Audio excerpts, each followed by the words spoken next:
Bonjour, bon après-midi, bienvenue à l'émission. Une petite affiche a provoqué une grosse controverse en fin de semaine. Dans plusieurs succursales des Caisses populaires Desjardins, une affiche annonçait la fermeture des institutions pour la fête des Patriotes. Jusque-là, pas trop de problème, mais vous le voyez, la photo qui accompagnait l'annonce, c'était une photo d'un drapeau du Canada. Et ça a provoqué de nombreux commentaires, en particulier dans la sphère politique. Comment le mouvement Desjardins a-t-il pu laisser passer ça? Les Patriotes se sont opposés au régime britannique, notamment dans la rébellion de 1837-1838. Certains ont payé de leur vie au combat, d'autres ont été pendus et certains ont été déportés. Alors, illustrer la fête des Patriotes avec un drapeau du Canada, c'est pas fort. Il a fallu attendre hier soir, très tard, pour avoir des excuses officielles de Desjardins. Ils affichent leurs couleurs tous les midis. Michel Courchaine, Jean-François Lisée et Françoise Boivin. Dimitri Soudard est absent aujourd'hui. Bon début de semaine à vous trois. Bonjour. Salut les Patriotes. Salut. Voici les explications du mouvement Desjardins qui sont arrivées très tard en soirée hier. Nous tenons à présenter nos excuses les plus sincères à toutes les personnes qui ont été offensées par l'affiche que certaines caisses sont installées en prévision de la Journée nationale des Patriotes. Nous vous confirmons que d'autres rencontres s'en suivront pour que cette situation inacceptable ne se reproduise plus. Il s'agit d'une initiative prise par certaines caisses sans l'aval du mouvement Desjardins. Jean-François, est-ce que vous achetez cette explication? Ben, c'est possible que certaines caisses, vous savez, c'est une fédération. Alors, est-ce qu'il y a des membres de la fédération qui ont fait ça? Est-ce que c'est la Fédération de Montréal? Mais c'est sûr qu'il y a un responsable. Hein? Ça, c'est, vous savez, ces fêtes-là sont dans le calendrier. Ça fait qu'on on les voit venir longtemps à l'avance. Et les services de marketing, de graphisme, etc. Je suis sûr qu'ils ont déjà fait le graphisme pour le 24 juin, puis celui pour le 1er juillet. Alors peut-être faudrait-il les réviser, hein? Pas trop de feuilles d'érable pour le 24 juin. Mais c'est sûr qu'il y a quelqu'un qui a pris cette décision-là. Vous savez que moi, j'ai rien contre le drapeau du Canada. Je le trouve très beau, de toute façon. Je trouve que c'est un très beau drapeau. Mais le Canada, au moment des Patriotes, n'existait pas. Il n'existait pas. Et le drapeau n'avait pas été choisi encore. Hein? C'est dans les années 60. Donc, un siècle plus tard, que c'est plus d'un siècle plus tard, le drapeau est arrivé. Fait que, je veux dire, même un vrai fédéraliste qui aurait voulu détourner l'affichage pour la fête des Patriotes, virez-le parce qu'il n'est pas très bon. Hein? D'accord? Alors, écoutez, il aurait pu mettre le patriote du Haut-Canada, puis le patriote du Bas-Canada. Des fois, on fait ça pour montrer qu'il y avait des patriotes des deux côtés, pas juste les francophones. Bon. Mais en tout cas, donc, il y a un incompétent quelque part, et lorsque l'affiche a été distribuée dans un certain nombre de caisses, parce que sur X, en fin de semaine, les gens disaient « Oui, je l'ai vu dans ma caisse, moi, j'ai vu dans d'autres ». On n'a pas le décompte officiel, évidemment, mais ça veut dire qu'à chaque endroit, il n'y a pas quelqu'un qui a eu la responsabilité de dire « Je pense qu'on ne mettra pas ça. Ben voilà. Je pense qu'il y a une erreur qui est bon. » Alors, écoutez, donc, je pense que Desjardins, parce que c'est pas n'importe qui Desjardins, là. C'est comme Hydro-Québec, ça fait partie de notre... C'est comme la Manic, ça fait partie de notre identité économique. C'est ce qu'on a créé, nous, les Québécois francophones, parce que les banques anglophones ne faisaient pas affaire avec nous, c'est qu'on a créé notre propre affaire. Alors, le caractère symbolique est tellement important que Desjardins nous doit des explications plus complètes, probablement identifier la personne qui a commis la faute, que cette personne-là s'excuse personnellement. Je ne demande pas de la virer, juste de la suspendre pendant une couple de jours, ça serait suffisant. Mais peut-être que pour compenser, que feront-ils pour compenser? Ben, peut-être que pour les affiches du 1er juillet, ils pourraient mettre le fleur de lys. C'est une suggestion comme ça. Pas sûr. Françoise, est-ce que vous avez besoin de plus d'explications? Est-ce que vous trouvez que l'explication de Desjardins est un peu courte? Ben oui, est un peu courte, mais entre vous et moi, l'erreur a été commise. Puis je vais au moins leur allouer la chose suivante, à savoir qu'elle a probablement été faite de bonne foi, strictement par ignorance. Ça excuse rien, l'ignorance excuse rien, mais c'est différent pour moi, quelqu'un qui commet une erreur par ignorance, que quelqu'un qui commet une erreur pour essayer de nous écœurer puis de tourner le fer dans la plaie ou bien peu importe les motivations. Alors, une fois que ça a été dénoncé, dans le fin fond, c'est Desjardins qui en paie le gros prix. Puis Desjardins, entre vous autres et moi, avait absolument pas besoin de cette autre controverse. Parce que, bon, il y a eu tellement de choses qui concernent Desjardins dans la dernière décennie, que ce soit la fermeture de succursales dans certaines régions plus reculées, où c'était la seule institution bancaire, le seul guichet, etc., que ça soit le vol d'identité, puis bon, et tout ça, ça a fait en sorte que Desjardins a eu à prendre une certaine pause, à se regarder dans le miroir et à travailler tellement fort à redorer cette image, parce que Jean-François a raison, Desjardins, ça fait partie de notre patrimoine. Alors, dans ce cas, je me souviens d'avoir été demandé pour répondre à un sondage concernant l'image de Desjardins. Et ça montrait comment Desjardins, c'était commandité par Desjardins, qui essayait de voir quels moyens, quels outils prendre. Alors, tout ça, cette simple image, qui, en passant, pourrait avoir beaucoup d'autres reproches. Pourquoi un homme? Pourquoi c'est un blanc? Pourquoi ci? Pourquoi ça? Mais là, c'est le drapeau qui nous chatouille aujourd'hui. Alors, Desjardins va être obligé de faire un autre mea culpa puis de revenir. Est-ce que j'ai besoin de savoir, moi, Françoise Boivin, que Desjardins va congédier ou suspendre ou peu importe? Moi, tout ce que je veux savoir et qu'on me rassure, c'est que Desjardins ne refera plus cette erreur-là, puis qu'ils mettent en place les moyens que ça ne se fasse pas. Parce qu'en passant, c'est une belle affiche, là. C'est pas quelque chose qui a juste été un petit montage de dernière seconde. On voit qu'il y a eu quand même un certain travail. Alors, ça montre aussi notre ignorance en matière d'histoire. Je suis convaincue que la personne qui a fait ça s'est pas posé 36 questions, a juste dit « Ah, c'est une fête nationale, patriote, patrie, Canada, peu importe. » Et dans ce contexte-là, l'erreur a été commise. Ça montre comment ils sont ignorants. Et comme dit le premier ministre, on a besoin d'un musée d'histoire. Oui, lui, on va vous faire entendre justement. François Legault a été appelé à commenter aujourd'hui. Pour lui, ça renforce l'idée d'un musée sur l'histoire du Québec. Écoutons le premier ministre. Évidemment, c'est inacceptable. C'est même un peu choquant. C'est même surprenant. Donc, ça veut dire que notre Musée national de l'histoire du Québec, on en a besoin pour expliquer aux gens c'est quoi les patriotes. Mais c'est ça, Michel, qu'on a de la difficulté à comprendre. C'est-à-dire, ça fait partie de l'histoire. Donc, est-ce que c'est juste une méconnaissance de l'histoire? Mais dans la fabrication de l'affiche, là, il y a quand même bien quelqu'un qui a pensé au design. Il y a quelqu'un qui l'a imprimé. Il y a quelqu'un qui l'a distribué. Il y a quelqu'un qui l'a affiché. Il me semble qu'il y a à un moment dans cette chaîne-là, il y a quelqu'un qui aurait pu allumer et dire « Oups, peut-être que c'est pas tout à fait ça, la fête des Patriotes ». Bien, en tout cas, si c'est ce que Françoise dit, ou si c'est ce que le premier ministre dit, une méconnaissance de l'histoire, c'est extrêmement préoccupant. Et ça démontre à quel point est-ce qu'on est vraiment rendu là à ne pas savoir, comme Québécois, ce que représente la Journée des Patriotes. Et le seul intérêt, peut-être, de savoir un peu qui a commis cette bévue, puis ça peut pas être juste une personne. Habituellement, dans des services de communication, c'est plus qu'une personne, c'est une équipe.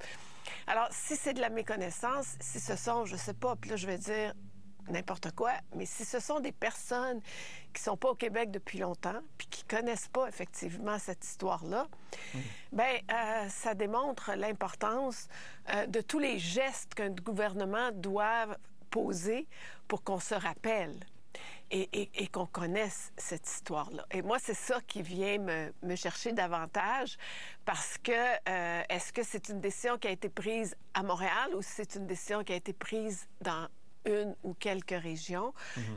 Qui sont ceux-là qui ont conçu ça?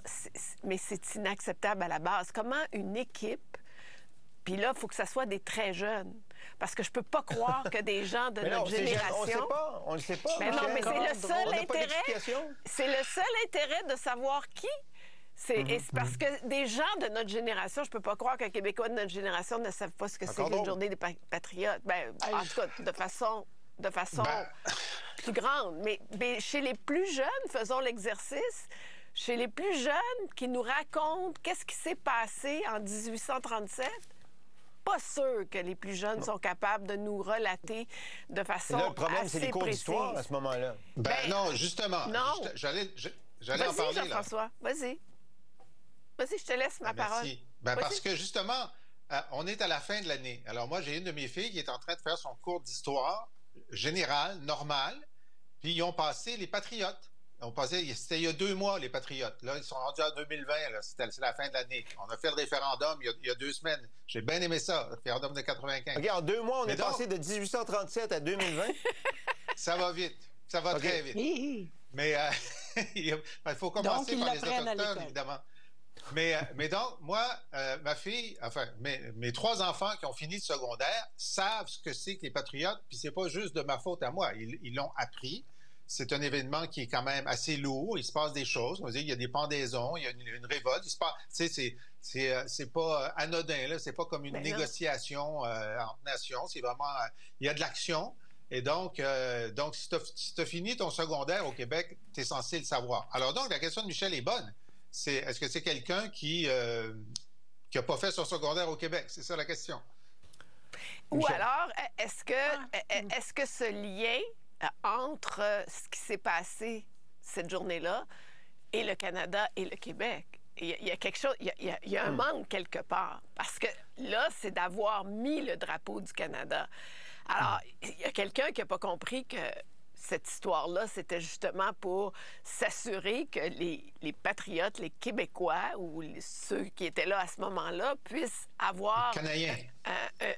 Les Canadiens puissent avoir un meilleur contrôle sur leur budget, sur leur destinée, sur les décisions qui devaient être prises, puis qui luttaient pour la survie de notre culture et de notre langue et de notre identité.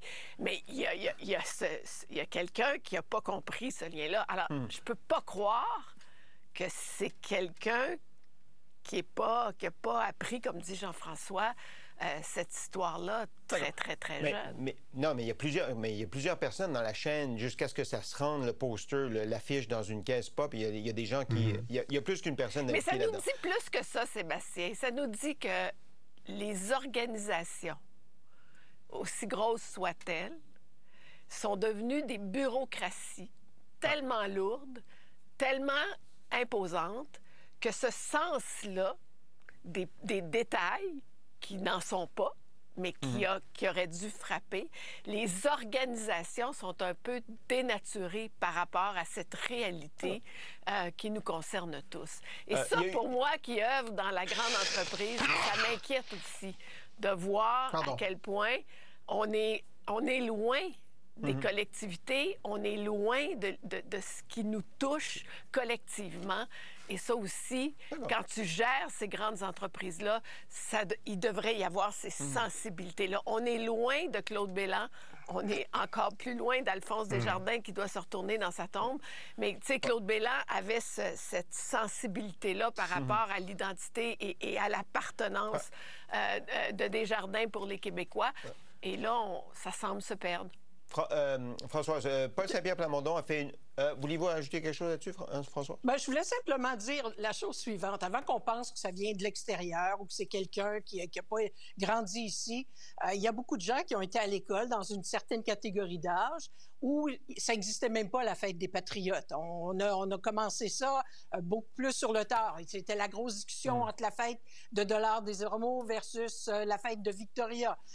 Et quand moi, j'ai fait mon propre Vox Pop. J'adore faire des Vox Pop avec du monde bien ordinaire puis dire, ça représente quoi la fête des Patriotes? Qu'est-ce que tu célèbres lundi? La plupart des gens, aussi bêtement que ça puisse être comme répondre, m'a dit la chose suivante. C'est un congé. Ils savent même plus c'est quel congé qui se célèbre. Et je vais même aller plus loin. Michel, tu parles du corporatisme, puis bon, on est rendu... Mais je pense qu'on est rendu aussi une société qui enlève... On a assez peur d'étiqueter des choses parce qu'on ne veut pas déplaire à un et à l'autre. Même les conventions collectives qu'on négocie, on ne dit pas « fête des Patriotes » dans la convention collective, sauf de rares exceptions. On va dire le 3e lundi du mois de mai, le 2e vendredi de telle chose, et ainsi de suite, parce que tu ne veux pas froisser, puis on ne veut pas embarquer dans ci et dans ça. Alors, qu'on ne se surprenne pas comme société, qu'on ne se souvienne pas de notre histoire si on ne prend pas le temps de la compter à d'autres, de la dire, de la partager, puis qu'on essaye d'édulcorer à peu près tout ce qui bouge autour de nous pour qu'on devienne une société complètement aseptisée. Paul Saint-Pierre Plamondon a publié un long texte sur les réseaux sociaux. Ça fait 2 pages, 8,5 par 14, où il a longuement réfléchi avant de réagir, puis il rappelle son attachement au mouvement Desjardins. Et il dit ceci, j'aimerais vous entendre là-dessus. Cette réponse du mouvement Desjardins en disant que ça pouvait toucher la communauté québécoise témoigne également des concepts qui découlent de formation EDI obligatoire donnée aux employés de Desjardins, un univers conceptuel qui racialise les rapports humains et décourage l'identité nationale partagée en classant les gens par catégorie et par communauté.